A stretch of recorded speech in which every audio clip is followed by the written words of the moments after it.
todos, sejam bem-vindos ao programa Seu Direito em Pauta, onde você irá aprender um pouco mais sobre os seus direitos e sobre como administrar as suas finanças. Eu sou Elisiane Moreira, apresentadora, advogada e educadora financeira, e hoje eu recebo aqui em nosso estúdio a doutora Camila Camargo, que é advogada, pós-graduada em Logística e Negócios Internacionais, para conversarmos sobre vazamento de dados pessoais e corporativos. Doutora Camila, uma honra tê-la conosco, seja muito bem-vinda. Obrigada, é um prazer estar aqui com vocês hoje também. Muito bom, assunto inclusive muito importante. Vamos começar já falando sobre as principais responsabilidades legais de uma empresa em caso de vazamento de dados pessoais dos seus clientes. Quais são? Bom, vamos lá.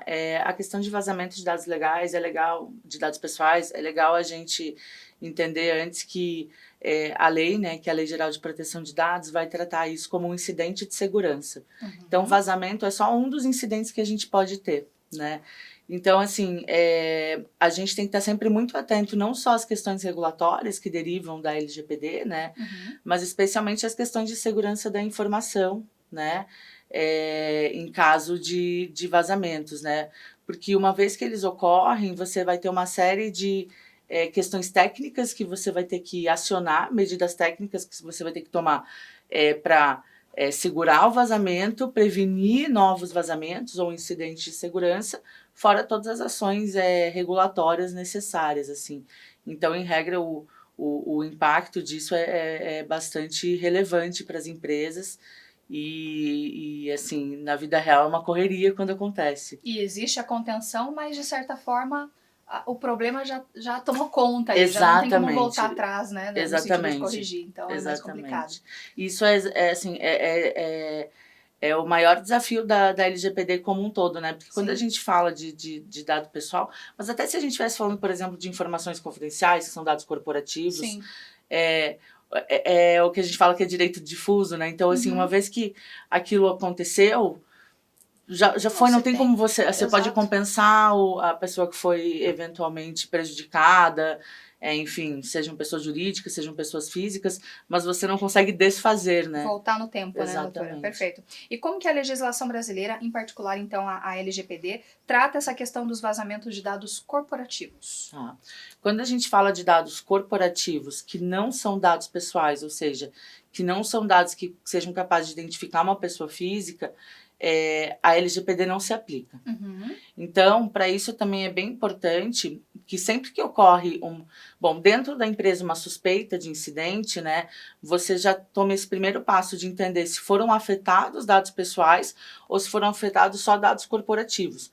Não quer dizer que se foram afetados só dados corporativos você não tenha nada a fazer. Isso é tão perigoso quanto né, o impacto aos dados pessoais. Só que quando tem dados pessoais, aí você vai precisar, assim, se valer da LGPD e daí de uma série de questões, como eventualmente comunicar a Autoridade Nacional de Proteção de Dados, comunicar os titulares de dados, entre outras questões, enfim, um pouco mais internas e burocráticas que vêm do regulamento de incidente de segurança da ANPD, mas isso para dados pessoais. Quando a gente fala de dados corporativos, a gente pode, por exemplo, estar falando de informações confidenciais, segredos de indústria. Então, assim, eu sempre falo, imagina se vaza as informações da fórmula da Coca-Cola. Acabou a Coca-Cola, né? Exato. Então, assim, é importante olhar para os dois lados, né? Porque, assim, desde que a gente tem LGPD, esse tema sempre tem sido puxado bastante para a questão de dados pessoais, até porque a maior parte dos ataques, eles têm um objetivo muito específico de coletar dados pessoais, né? Mas isso não quer dizer que você não tem que ter todo o arcabouço de segurança da informação para os dados corporativos como um todo, né? Perfeito, perfeito. E que medidas preventivas você recomenda, então, para que as empresas possam evitar esses vazamentos de dados, tanto dados pessoais como corporativos? Bom, primeiro que, como eu disse, né, a questão de cuidado com os dados, tanto dados pessoais quanto corporativos, ela anda lado a lado com a questão de segurança da informação. Então, assim, quando a gente dá as mãos a todos os técnicos de TI e de cibersegurança, né? Porque sem eles, sem as ações e as medidas efetivamente técnicas, a gente advogado não resolve, né? Exato. Claro, você vai fazer política, você vai cuidar de ter planos de resposta a incidente, você vai cuidar que tudo isso esteja de acordo com a legislação aplicável, mas não adianta, né, eu brinco, isso é só documento, né? Perfeito. A prevenção ela se dá através da tecnologia aplicada mesmo. Exatamente. E também muito de treinamento. Então, assim, acho que a parte de treinamento e conscientização das pessoas que estão na empresa, né, dos colaboradores, e às vezes até de terceiros que se relacionam com a empresa, é essencial, porque as pessoas têm que entender, né, quais os cuidados que elas têm que ter, quais são as políticas da empresa em relação à segurança da informação, para que elas também evitem tomar atitudes que possam colocar os dados em risco, né? Porque quando a gente fala de incidentes, a gente pensa muito em coisas catastróficas, né? Aquela coisa assim o hacker X do país que a gente nunca ouviu falar, invadiu e vazaram milhares de contas, mas às vezes é um laptop que foi roubado. E lá dentro tinha dado pessoal, dependendo de quem era, o laptop, né, eu imagino assim, eu falo, gente, uma coisa é você, enfim, ter informações básicas, né, acessíveis ao teu computador, outra coisa é, por exemplo, uma pessoa do RH, um diretor de RH, que acessa aí uma série de informações de colaboradores. A folha de pagamento da empresa e esses dados serem vazados. Exato. Delicado. Então, assim, fora isso, tem todas essas questões técnicas de, tipo, ter uma rede segura, aquelas questões de VPN, que mesmo que você acesse de um lugar remoto, você acessa dentro da rede da empresa. Fica limitado. Exatamente. Então, assim, todos esses cuidados são essenciais. Fora que, aí, especialmente em virtude da Lei Geral de Proteção de Dados, quando a gente fala de dados pessoais, a gente tem que cuidar de toda uma cadeia de pessoas que trabalham com a gente, de empresas. Porque, assim, se eu sou, dentro da LGPD, quem controla esses dados, a empresa que, enfim, trata esses dados inicialmente, vamos colocar dessa forma, eu posso ter várias pessoas envolvidas. Então, você falou de folha de pagamento, né? Eu posso ter uma empresa que está envolvida no processamento da folha. Não basta eu ter todos os cuidados se eu não falar para ela, contratualmente, que ela também tem que ter, porque a gente responde junto. Perfeito, a responsabilização é solidária, exato. Então, assim, vai vir para mim primeiro, além de tudo. E aí depois, claro, você vai ter o direito de regresso, mas a gente sabe que na vida real e até o impacto comercial disso é muito grande, né? Muito negativo. Na verdade, quando a gente fala, então, de vazamento de dados, pode ser que o ato que gerou aquele vazamento seja um ato pequeno, é no detalhe. Exato. Apesar da consequência ser muitas vezes grandiosa. Exatamente. E pode não ser dentro da tua empresa, pode ser dentro de um prestador de serviço. E ainda que seja dentro desse prestador de serviço, se ele entra nessa caixinha de operadores de dados que tem na LGPD, que são aqueles que tratam dados em favor do controlador, né? Você, controlador, é responsável. Você que comunica, você que tem que tomar as medidas iniciais. Então, assim, é realmente... A ideia é responsabilizar a cadeia inteira, né? E eu acho que daí isso serve, sem dúvida nenhuma, como uma boa prática para qualquer tipo de dado, né? Então, quando você pensa em dados corporativos, você tem práticas parecidas, né? Que não são pessoais, mas são sigilosos também. Exatamente. Eu acho que seria legal explicar, doutora, para a audiência, a questão de dados pessoais, o que configura, a doutora já falou um pouco sobre a identificação, e falar quem são os personagens em relação à aplicação da LGPD dentro de uma corporação, de uma empresa e tudo mais. Como é que esses dados são tratados e por quem são tratados? Perfeito.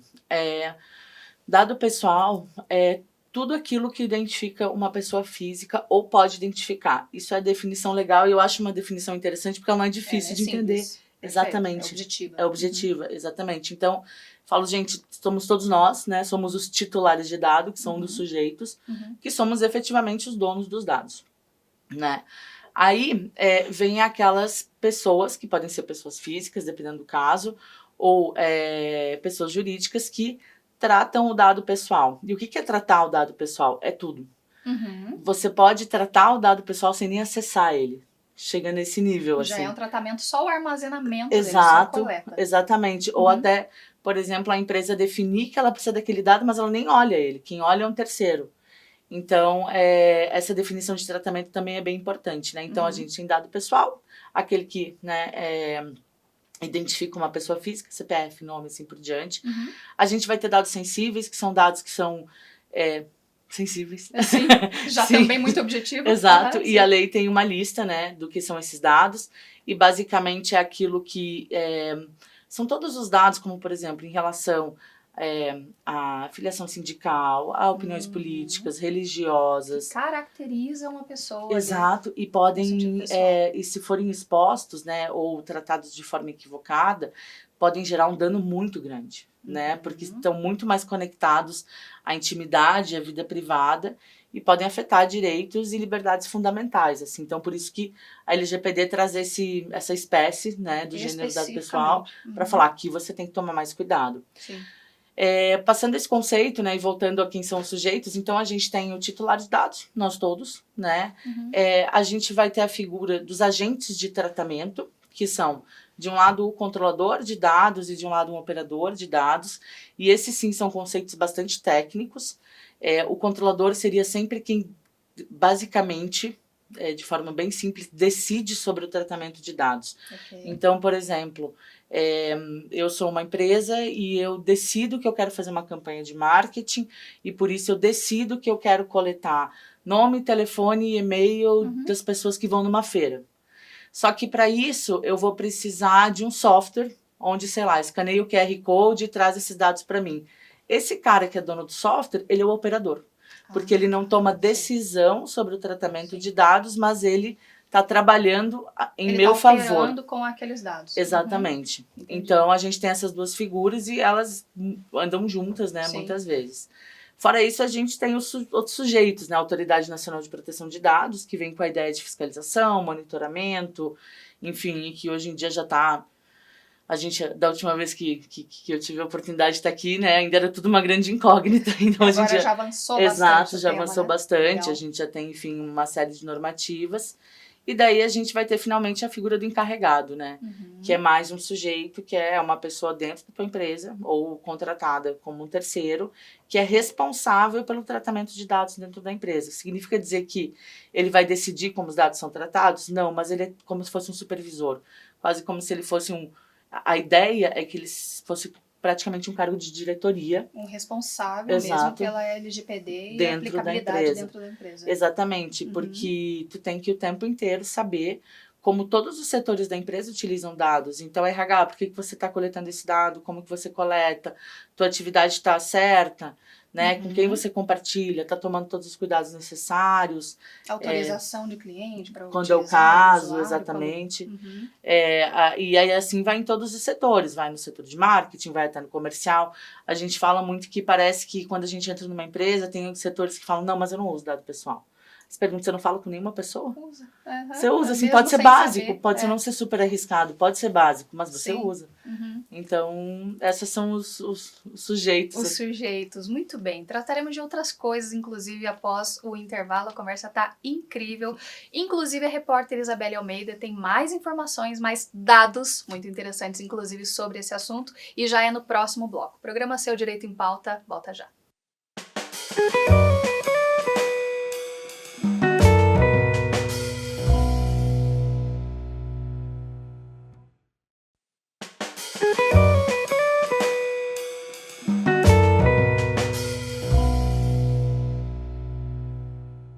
Olá a todos, sejam bem-vindos novamente ao programa Seu Direito em Pauta.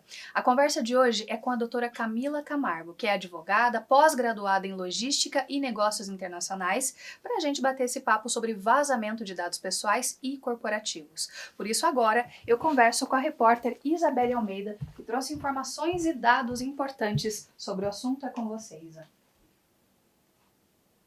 Olá, Elisiane, e a todos que nos acompanham aqui no programa Seu Direito em Pauta. O Brasil enfrenta vários casos de vazamento de dados de empresas e comércios, segundo o último relatório da Kaspersky. Esses incidentes reforçam a importância da vigilância contínua e da proteção ativa de dados para empresas. Para as pessoas físicas, o relatório da Identidade e Fraude de 2024 da Serasa Experience revela que 4 em cada 10 brasileiros já foram vítimas de fraudes. E a IDC estima que as empresas brasileiras gastaram mais de 1,3 bilhão de dólares em soluções de proteção de dados até dezembro de 2023, um aumento de 13% em relação a 2022, destacando a crescente preocupação com o vazamento de dados no contexto da digitalização. Eu volto com vocês no estúdio. Obrigada, Isabelle, por trazer essas informações sobre o nosso tema de hoje. O doutora, fica muito clara a preocupação das empresas em relação a essa questão de vazamento de dados, por isso mesmo esse investimento na contenção e na prevenção. Exatamente sobre isso, eu gostaria de falar sobre as consequências jurídicas e financeiras para uma empresa que não reporta, por exemplo, um vazamento de dados em tempo hábil ou que não age de forma adequada em relação a uma ocorrência. Perfeito. Do ponto de vista jurídico, daí de novo trazendo a questão da LGPD, porque é onde a gente tem uma definição sobre isso, né? A empresa que não comunica um incidente de segurança, por exemplo, um vazamento de dados, quando ele deve ser comunicado, que, né, parênteses, que não são todos os casos, ela pode realmente vir a ser fiscalizada por uma infração à legislação. A parte interessante disso, eu acho que a gente ainda está, como é que eu posso dizer, a gente está se acostumando com esse tipo de visão, é que a NPD ela tem uma fiscalização responsiva. Então, não necessariamente a primeira coisa que ela vai fazer é te multar. Ela, na verdade, pode chegar à empresa e falar, olha, como fez em alguns casos, olha, você teve um incidente, às vezes a empresa até comunicou, mas ela viu falhas na comunicação, por exemplo, aos titulares de dados, não necessariamente a comunicação à autoridade, falou, você tem que ajustar isso em tal prazo, deixar isso visível no teu site e coisas assim. Então, a rigor, se você não toma esses cuidados de avaliar a tua comunicação, de registrar esse incidente, internamente, e comunicar tanto autoridades titulares quanto devido, sim, você pode estar em violação legal. Agora, se você faz isso, a menos que durante a investigação do incidente pela autoridade ela verifique uma infração legal paralela, o comunicado vai ser arquivado porque você cumpriu com a sua obrigação de comunicar. E eu acho que isso também é interessante porque é de acordo com a realidade, né? Perfeito, assim, sim. não existe, o pessoal de TI fala muito isso, né? Não existem sistemas 100% seguros. Claro. Né? Então, sim. assim, você tem que procurar aquilo que é razoável para o teu contexto, Exato. né? E tomar medidas que você consiga demonstrar de forma clara que você estava, enfim, conectado com aquela questão dentro da empresa e que você estava preocupado com em cumprir tudo isso, né? Essas exatamente, exigências. em cumprir as exigências e também Sim. tomar medidas anteriores, né? Porque certamente se a autoridade chegar lá num caso de vazamento, ou até, enfim, um cliente ter um fornecedor, ou o próprio titular de dados descobre, verifica, porque Claro. isso está na comunicação, que você não tinha nenhuma medida de segurança, Sim. então você estava, é você deixou a porta aberta para aquilo acontecer. Quando a gente fala do ponto de vista financeiro, é bem chocante, assim. Porque tem uns estudos bem interessantes da IBM, junto com o Instituto Pomenon, que eles vão falar do custo operacional de vazamento de dados. E eles vão olhar para, enfim, diferentes setores da economia, mas de modo geral, se eu não estou enganada, o desse ano apontou para assim, globalmente, né, 4,8 bilhões de dólares aproximadamente, a média de um custo de um vazamento de dados. Uau. Então, é muita coisa. Porque a gente pensa assim, vazou o dado. Ok, né? A partir daí não tem mais o que fazer do ponto de vista, né, como a gente conversou no começo, do vazamento em si. Mas você vai ter custos com advogados, você vai ter custos com técnicos de segurança da informação, muitas vezes empresas externas, a própria empresa, são chamadas, dependendo do caso. Você vai ter custo com auditoria, você pode ter custo com multa, dependendo, né, se enfim, pode ter multa ou não. Você vai ter o custo de cuidar do incidente, de rever todas as suas medidas, de tomar medidas novas, às vezes adquirindo realmente novos sistemas ou enfim. Então isso pode, dependendo do vazamento de dados, realmente atingir valores que são na assim, casa do bilhão. Absurdos, e fica até né? difícil mensurar, considerando até o impacto negativo de imagem para aquela empresa que vazou, também. Se isso vira uma notícia de forma relevante negativamente. Como é que você mensura o impacto disso? O dano reputacional, né? É muito complicado. E assim, entra nesse cálculo que o Pomenon faz, você perder cliente. Exato. Então, assim, isso também é custo, né? Claro, você... Exato. E aí você perde cliente, você perde faturamento, e aí você chegou na casa de bilhões. Dependendo da empresa, né? Nossa. Não são todas, mas algumas chegam. Passam, imagino que sim. E, doutora, como que as empresas devem proceder para notificar as autoridades e os titulares de dados em caso de um vazamento? A gente falou aqui que isso é uma exigência, está previsto, ela precisa fazer. como ela age, como ela faz? Tá. O primeiro passo é realmente identificar se é o caso de um vazamento que deve ser notificado, tá? Então, verificar ali se segue uma série de critérios que a autoridade determina. Hoje em dia, a gente tem não só LGPD, mas a gente tem um regulamento específico de comunicação de incidente de segurança, de abril desse ano. Bem recente, inclusive. Bem bom, recente. porque aí também facilita Sim. como agir, né, da empresa. Exatamente. Porque é um passo a passo. Assim, olha, primeiro verifique esses critérios. Então, por exemplo, o vazamento, qual que foi o volume de dados do vazamento, quais são os impactos, né? Esse vazamento pode, por exemplo, causar um roubo de identidade dos titulares, algum dano financeiro e assim por diante. Tem dados de crianças e adolescentes, né? Você verifica categorias especiais de titulares. E... Entendi. E daí, claro, além disso, uma vez que você determinar se precisa ser comunicado ou não, se você chegar à conclusão que precisa ser comunicado, a comunicação tem que ser feita à autoridade aos titulares em até 3 dias úteis da confirmação do incidente. Então, assim, confirmou, ele aconteceu, você tem 3 dias para contar para as pessoas interessadas. E assim, antes da regulamentação, a sugestão era 2 dias úteis e a gente tratou de alguns incidentes com esse prazo. Então, assim, é realmente algo que para tudo, né? E aí começa o custo para tudo, para a operação, porque todo mundo que tem que estar olhando para aquilo tem que estar sentado na mesa contigo. E não é à toa que as empresas chamam isso de war room, né? Que é uma sala de guerra mesmo, porque você vai ali tentando descobrir o que aconteceu para poder preencher essa comunicação à autoridade. E ela tem critérios específicos. Além disso, nesse mesmo prazo, você tem que comunicar os titulares de formas também específicas, ou seja, de formas que cheguem nele efetivamente, não só, eu disse alguma coisa. E tem critérios, né? A parte boa é que se você não consegue fazer isso em 3 dias úteis de forma justificada, você pode apresentar uma comunicação preliminar, tanto à autoridade, aos titulares depende do caso, mas a autoridade você pode apresentar uma comunicação preliminar e daí a partir da data do protocolo dessa comunicação preliminar, que tem que ser em 3 dias úteis, você tem hoje em dia mais 30 dias corridos, se eu não estou enganada, porque mudou de 20 para 30, para poder complementar essa comunicação. E daí nesses 30 dias acabou, você tem que ter falado tudo. Se você não complementa, você não está cumprindo com a obrigação. Então, é exigente, né? É exigente, é burocrático e é desafiador, exatamente. Perfeito. E como a evolução das ameaças cibernéticas está impactando aí essas responsabilidades legais das empresas em relação à proteção de dados?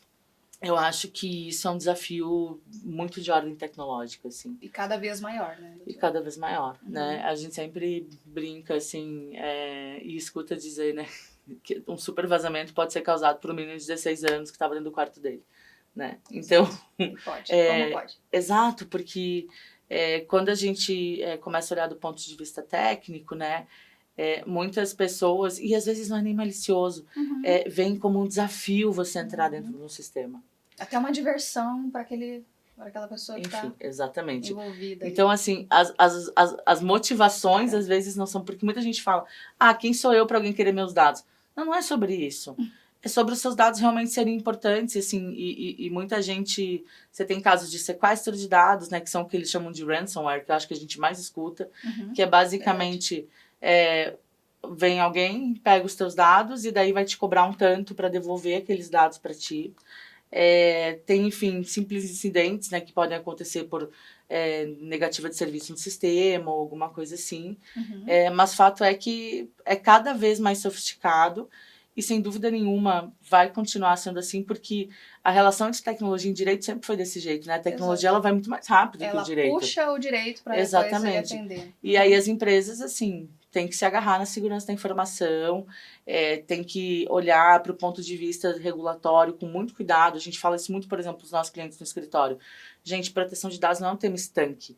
Não é algo que você faz e pronto, acabou, está em conformidade. Não, isso daí pede monitoramento o tempo inteiro, pede auditorias e avaliações do teu nível de conformidade, pelo menos de forma anual, aonde um dos eixos do teu programa de privacidade é exatamente segurança. A atualização disso, da prevenção. Exatamente. Então, assim, é um desafio, difícil. Sim. Perfeito. E quais são as melhores práticas para gerenciar uma eventual crise e mitigar os danos após, então, um vazamento de dados? Eu acho que é aquela noção de lições aprendidas, né? Então, assim, aconteceu, foi resolvido, né? Vamos pensar do ponto de vista regulatório, foi encaminhado, não acabou. Você vai ter que pensar de novo, puxa, o que aconteceu, né? Será que isso me gera necessidade ou me demonstra que eu preciso, de repente, atualizar as minhas políticas sobre o tema? Porque às vezes o incidente vem de dentro da empresa, Claro, né? sim. Ou ainda, será que não é o caso de eu fazer mais treinamentos específicos com os meus colaboradores? Inclusive, dentro desses treinamentos tem um tipo de treinamento que é muito legal, que é simulação de incidente. Isso é que perfeito, é assim, sim. é de gamificar mesmo Pra o negócio, vivenciar para fazer crise. de conta que você está vivenciando uma crise. Perfeito. Exatamente, né? Então, assim, para as pessoas dentro da empresa saberem, aconteceu. Qual que é o primeiro passo que você tem que tomar? Porque daí é muito rápido. Às vezes, se o incidente começou, por exemplo, com um roubo de um laptop ou alguma coisa assim, e a pessoa tem que procurar, ou ela não sabe para quem ela tem que informar, ela já está criando um atraso naquele possível prazo de 3 dias, de 3 e posterior dias, 30. exatamente. Então, tem que ser muito rápido. E aí, passado esse tempo, não, passado essas ações, você vai ter que olhar para tudo que aconteceu e realmente pensar, né? Além de treinamentos, documentos, quais são as medidas, não só administrativas, mas novas medidas técnicas, talvez, que eu tenha que tomar para que não se repitam os mesmos incidentes. Até porque eu acho que isso ficaria muito mal visto aos olhos da autoridade e principalmente dos teus clientes, né? Com certeza, a questão da reputação. Exato, pega muito pesado. Pega mal. Exato. Doutora, muito obrigada pela conversa. Obrigada a você, foi um prazer. Inclusive, passou muito rápido aqui, a conversa é para se prolongar, porque o assunto é interessante. Bom, quero agradecer também aos nossos apoiadores, CF Home Design, com esse mobiliário incrível que deixa a gente confortável e deixa o cenário ainda mais bonito. E a Quadro Shop, por esses quadros belíssimos que enfeitam e também deixam o nosso cenário muito charmoso, a melhor loja de quadros de Curitiba. Agora, o recado para você que é empresário. Sabia que a sua empresa pode aparecer aqui no programa Seu Direito em Pauta? A sua empresa e o seu negócio podem estar aqui conosco através de parcerias, apoio e cotas de patrocínio. Como fazer isso? Só entrar em contato através dos endereços que aparecem agora no vídeo. Gostou desse programa? Então já nos siga nas redes sociais, no Instagram Seu Direito em Pauta, como aparece na tela para você, e também em nosso canal do YouTube, onde você pode conferir esse e outros episódios. Seu Direito em Pauta, porque a informação é a sua maior aliada. Nos vemos na semana que vem. Até lá!